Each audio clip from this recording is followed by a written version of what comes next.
paz do Senhor, meu amado, bem-vindo de volta à nossa escola bíblica. Estamos no livro de Malaquias. Então, nós iniciamos hoje o estudo deste profeta. Pega a sua Bíblia, pega o seu caderno de estudos, ora ao Senhor, pede a Ele discernimento, entendimento, conhecimento, sabedoria, pede a Ele proteção, para que nós possamos desvendar dos seus mistérios. O profeta Malaquias tem o seu significado, o nome Malaquias, significa meu mensageiro. Alguns dizem que isso não era o nome dele, que era a função dele, então ele foi chamado de Malaquias. Mas em outros estudos dizem que era Malaquias mesmo, que esse nome era um nome comum, né, naquela época. Mas nada se sabe sobre o profeta. Ou seja, ele era um mensageiro, era Malaquias e pronto. Era isso o suficiente para se saber do profeta. Alguns dizem que não foi este profeta Malaquias que escreveu o livro de Malaquias, mas que este livro foi escrito por Esdras. Apesar de que, pela cronologia, isto fica um pouco complicado, fica um pouco difícil de acontecer. Mas, enfim, existe, então, uma parte dos estudiosos que dizem que existiu mesmo um profeta chamado Malaquias, e ele escreveu o livro, e outros dizem que foi um profeta que se chamou Malaquias porque era mensageiro e que o livro foi escrito por Esdras. De qualquer maneira, a sua mensagem é importante para esta fase dos nossos estudos. O período em que Malaquias escreveu ou teve o seu ministério foi um período de espera. Por que um período de espera? Zorobabel, Josué já estavam mortos.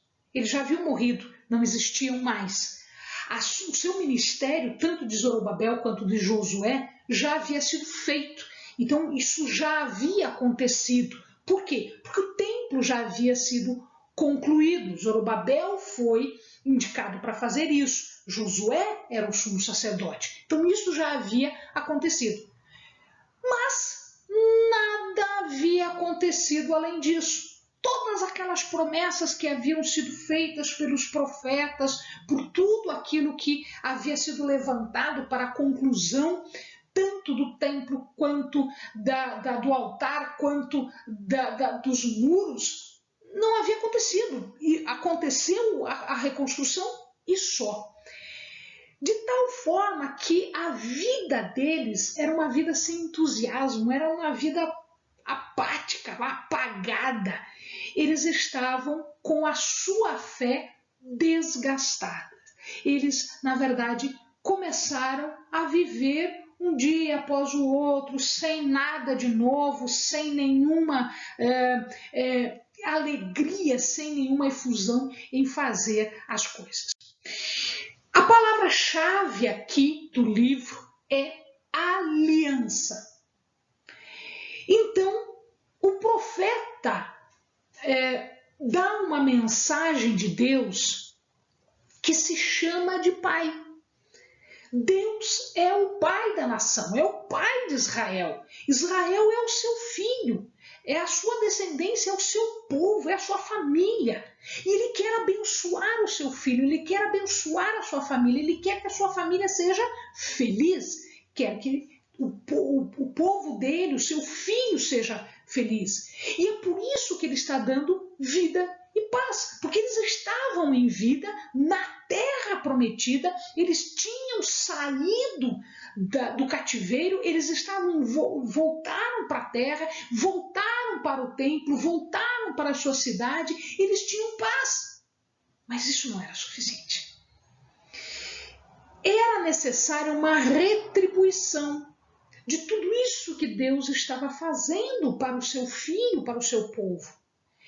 Ele tinha agora, o povo tinha agora que que agir em reverência, agir em obediência. Mas isso não acontecia. O povo de novo estava naquele seu velho hábito de não ter um relacionamento com Deus, um relacionamento de verdade, um relacionamento vivo.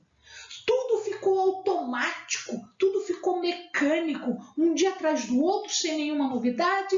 Ninguém tinha prazer no relacionamento, na obediência e na reverência para com Deus. Esta era a situação. Então, para o profeta, o povo estava vivendo em pecado. Como assim pecado? Pecado porque havia sido quebrada a aliança. A aliança era de que Deus abençoaria o povo, Deus traria o povo de volta, Deus dava segurança, paz, alimento, tranquilidade, mas o povo tinha que ter reverência e obediência. Eles estavam apáticos, eles estavam enjoados, enfadados do Senhor. E esse comportamento era um comportamento de desprezo, até porque eles faziam o roubo e o engano. Deus estava sendo roubado, Deus estava sendo enganado. E o povo, portanto, quebrava a aliança que tinha feito com Deus. Deus tinha cumprido a sua parte, mas eles não estavam cumprindo a parte deles. Portanto, a aliança tinha sido quebrada. Deus apresenta aqui, através de Malaquias, o direito dele, o direito de Deus, como Senhor, como Rei. Deus iria para o templo cumprir o seu papel agora. Qual era o seu papel dentro do templo? Refino e juízo. Refinar como a prata, refinar como o ouro, colocar no cadinho de Deus e colocar o cadinho no fogo para refinar, para purificar, para julgar quem devia ser mantido e quem devia ser jogado fora como escória do metal refinado no fogo. É uma preparação para o grande e terrível dia do Senhor, dia de julgamento, dia de separação, dia que haveria de vir logo. O livro está dividido em 7 partes. Quando o profeta fala que este povo é um povo privilegiado, quando o profeta fala que o sacerdócio era um sacerdócio privilegiado de estar na presença de Deus e honrar a Deus e obedecer a Deus, a importância de uma vida familiar, a justiça que Deus traria para o povo, a bênção que Deus queria dar para o povo e o julgamento. A quem salvação, salvação, a quem destruição, destruição. Só essas 2 opções. E uma exortação final. Por que este era um povo privilegiado? Então o profeta lembra que o povo estava sendo amado. E o povo pergunta, mas como assim você me ama? Como assim você me ama? Deus apresenta, sim, Jacó e Esaú, os 2, filhos de promessa.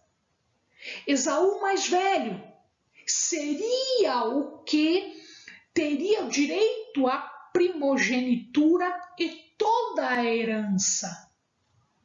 Só que Deus amou Jacó, o segundo filho, e aborreceu Esaú. O que significa dizer isso? Que Deus escolheu Jacó. Jacó foi escolhido, não por mérito, mas por amor. E o que Esaú fez? Esaú se separou. Esaú foi desobediente, Esaú foi contrário. Os descendentes de Esaú deram origem a um povo chamado Edom. os edomitas. Edom ou Esaú, vermelho, né? Porque ele era avermelhado, né? Os descendentes de Esaú, os edomitas, sempre se mostraram hostis, contrários, inimigos de Jacó. E isto fez com que Deus julgasse os edomitas, julgasse os descendentes de Esaú. Isso nós vamos ver, existe profecia específica para os edomitas, nós vamos ver isso, né, mais para frente. Edom não ficou impune, porque ele tirou vantagem de Judá. Quando Judá foi levado em cativeiro, Edom não ajudou. Edom ficou feliz com a desgraça de Judá, com a desgraça dos descendentes de Jacó, que era o povo de Deus. E por isso, Deus trouxe contra os edomitas uma palavra e trouxe julgamento. E aí um povo de nome Nabateu, o amado vai observar aqui neste mapa, a Judéia está aqui, Samaria está aqui. Os nabateus eram um povo que vivia aqui, ó, do outro lado do Mar Morto. Os nabateus foram conquistando todas as terras que eram de Edom, de tal maneira que eles foram empurrando os edomitas cada vez mais para o lado do mar, para o lado de cá. Então, eles vieram daqui para cá. E aqui o que acontece?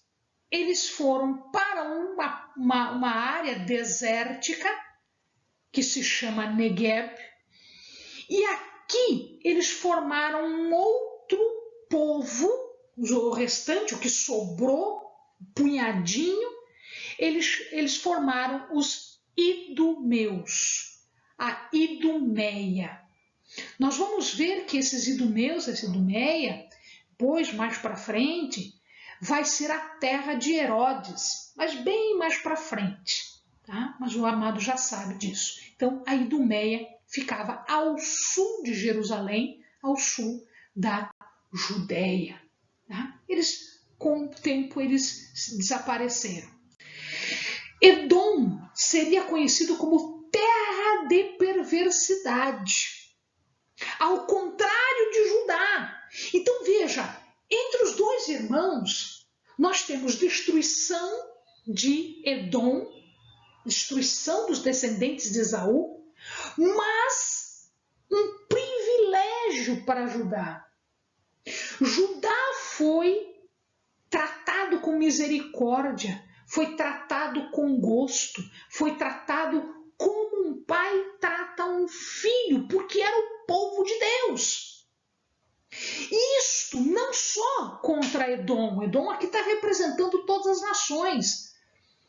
Porque Deus tratou de forma misericordiosa e maravilhosa o seu povo, os descendentes de Jacó, em comparação com o que ele fez com outras nações, a destruição que ele fez com outras nações. Então, o povo de Deus estava sendo tratado de forma privilegiada. É assim que o livro começa. O livro começa colocando estas duas situações.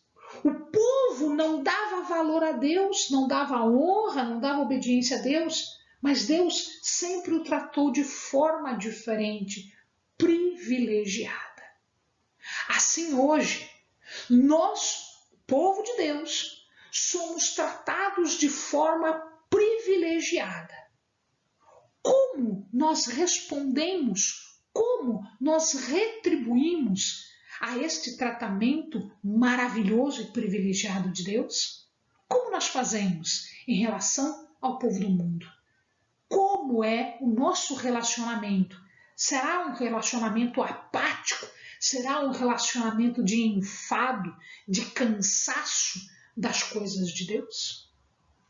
Esta é a primeira pergunta que o profeta faz na abertura do livro. Amém, amados? Bons estudos.